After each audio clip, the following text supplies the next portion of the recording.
Salam saudara, senang dapat menyapa Anda lagi lewat program Aku dan Dia. Bagaimana kabar Anda saat ini? Harapan saya Anda dan keluarga selalu dalam sukacita karena Tuhan kita selalu peduli. Program Aku dan Dia saat ini akan membahas tentang Dia yang tidak pernah sibuk sehingga kita dapat selalu mengandalkannya. Selamat mendengarkannya.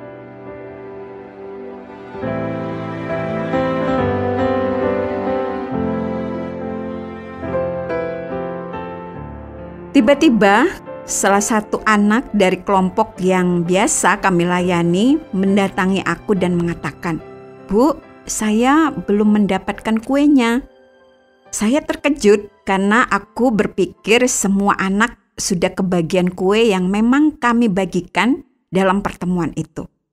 Pertemuan itu adalah pertemuan bulanan yang kami adakan untuk mengumpulkan beberapa anak dan mengajak mereka untuk bermain bersama-sama dan juga belajar bersama-sama. Karena aku juga bagian dari tim pelayanan anak, maka aku sangat terlibat dalam pertemuan-pertemuan itu. Selain mengadakan kegiatan bermain dan belajar untuk anak-anak itu, biasanya kami juga menyediakan makanan kecil, bisa berupa kue-kue atau snack yang lainnya. Jumlah anak dalam satu kelompok biasanya ada sekitar 20 anak. Untuk anak sebanyak itu, biasanya kami melayani dari tim ada 3 orang pembimbing yang bertugas untuk bercerita dan juga memimpin dalam permainan-permainan. Kue-kue atau snack itu akan dibagikan setelah kegiatan-kegiatan yang direncanakan selesai dilakukan. Saat pembagian kue dan snack itu memang hampir selalu menjadi saat yang menarik dan sekaligus menantang. Sangat sulit untuk membuat anak-anak itu bisa mengantri dengan tertib karena mereka biasanya sudah berlarian ke sana kemari. Ada yang langsung mengambil jatah kue yang disediakan, ada juga yang berlarian dulu atau melanjutkan bermain.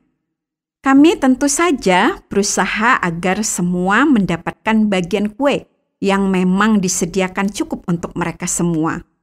Karena itu, aku cukup terkejut ketika tiba-tiba salah satu anak itu datang dan mengatakan bahwa ia belum mendapatkan bagian kuenya. Padahal semua temannya sudah kebagian jatah masing-masing.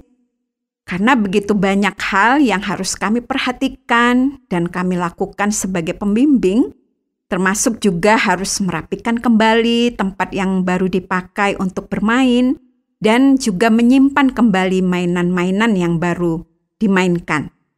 Anak ini ternyata terlewatkan dari pembagian jatah yang memang seharusnya menjadi haknya, yaitu kue yang kami sediakan untuk sore itu. Saat itu, aku diingatkan kembali tentang kisah pengemis buta yang bernama Bartimeus. Di dalam Markus 10 ayat 46 sampai ayatnya yang ke-52 diceritakan tentang orang buta ini. Lalu tibalah Yesus dan murid-muridnya di Yeriko.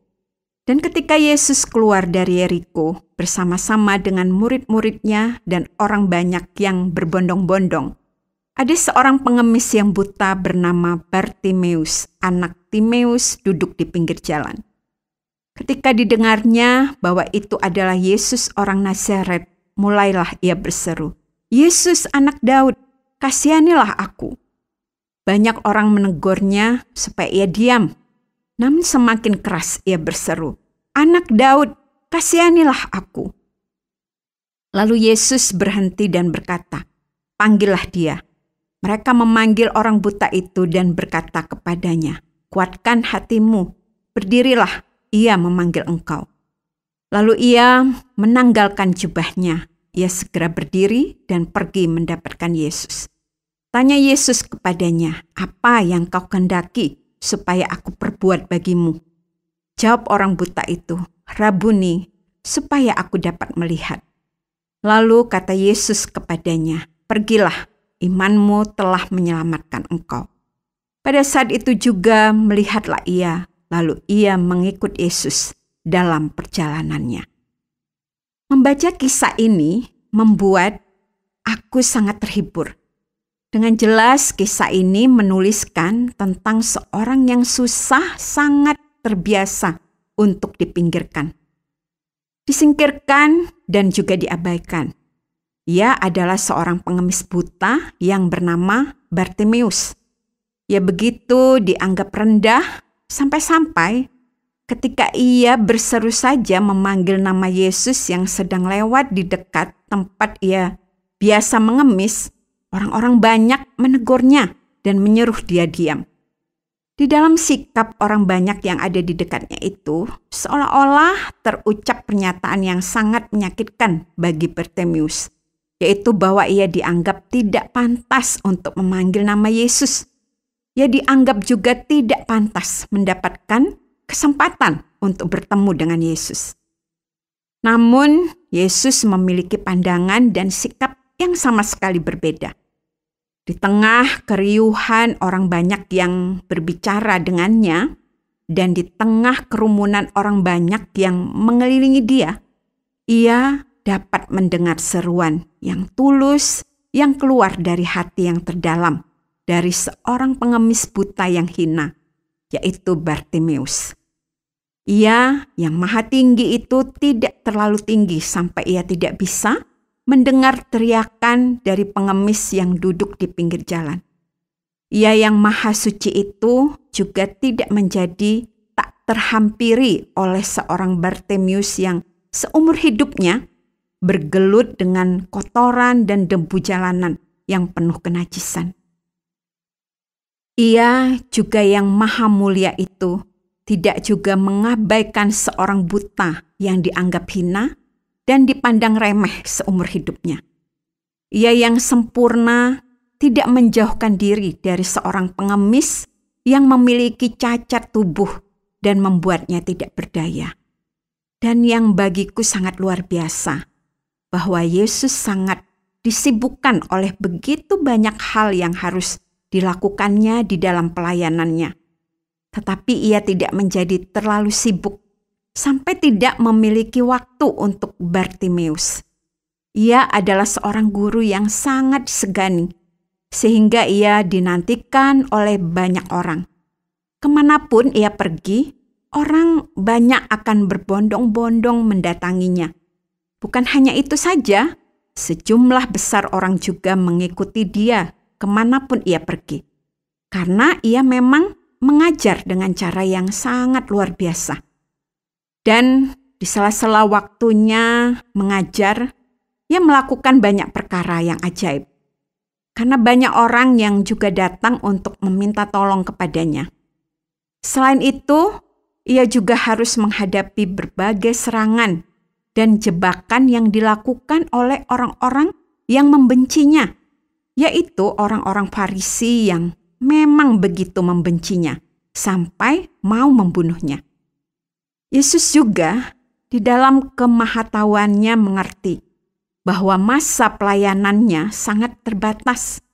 Ia juga tahu bahwa waktunya sangat sedikit untuk bersama-sama dengan para muridnya untuk mengajar mereka.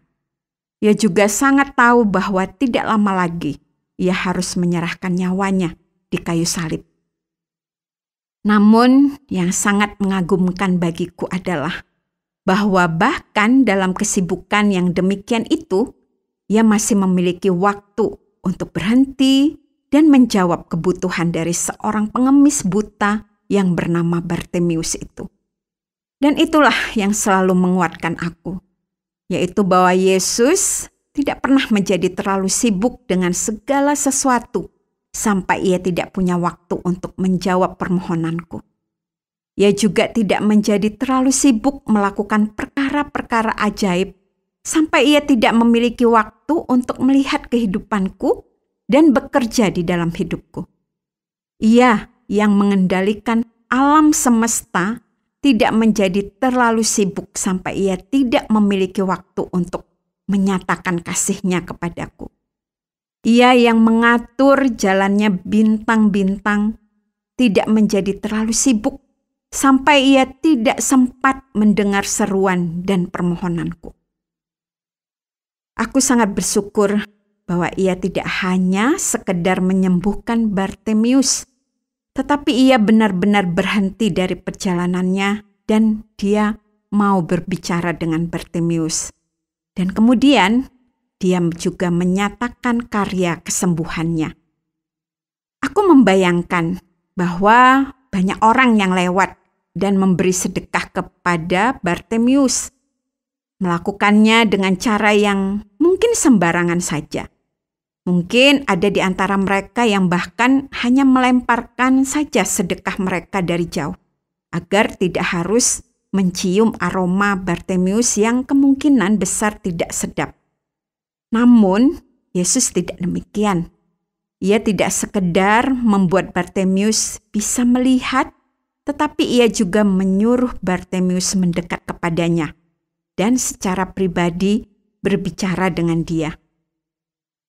Aku sangat bersukacita karena aku melihat bahwa bagi Yesus tidak ada manusia yang terlalu hina untuk didekatnya dan tidak ada kesibukan yang terlalu padat yang membuatnya tidak bisa menyentuh kehidupan manusia secara pribadi.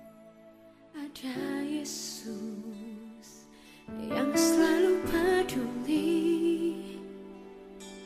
Ada Yesus yang selalu mengerti. Dia buktikan dengan cinta.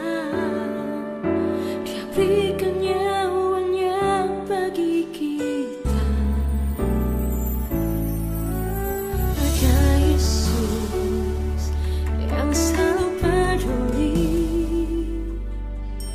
Ada Yesus yang selalu mengerti.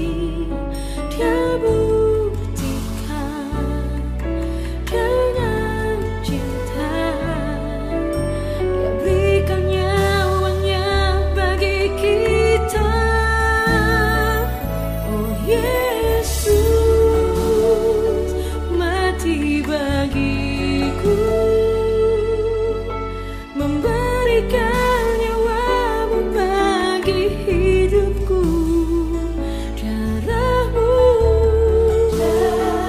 tebus dosaku, hidupku menjadi yang baru. Terima kasih Anda sudah mengikuti pembahasan kita mengenai kebenaran bahwa Yesus tidak pernah terlalu sibuk sampai ia tidak memiliki waktu untuk menolong kita. Ia sangat peduli dengan kehidupan kita, sehingga ia selalu siap untuk menolong kita setiap kali kita berseru memohon belas kasihan dan pertolongannya.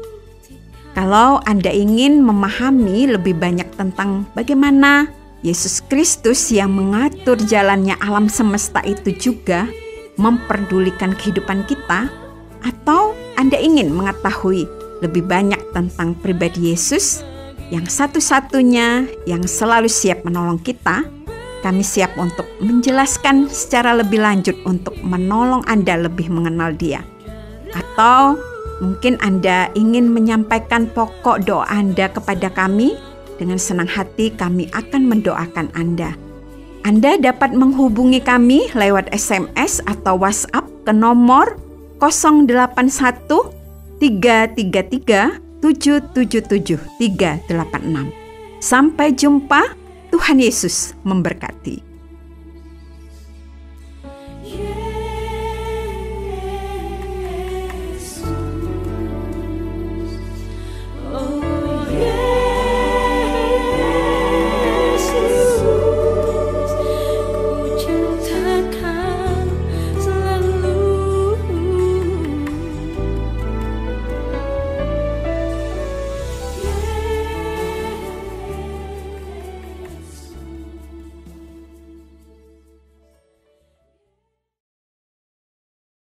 Terima kasih Anda sudah mengikuti program kami. Jika Anda diberkati, jangan lupa like, komen, dan share supaya Anda tidak ketinggalan setiap program terbaru kami. Jangan lupa juga untuk subscribe channelnya dan nyalakan loncengnya. Jika Anda ingin mendukung pelayanan kami, bisa melalui rekening kami berikut ini atau menghubungi kami di sini.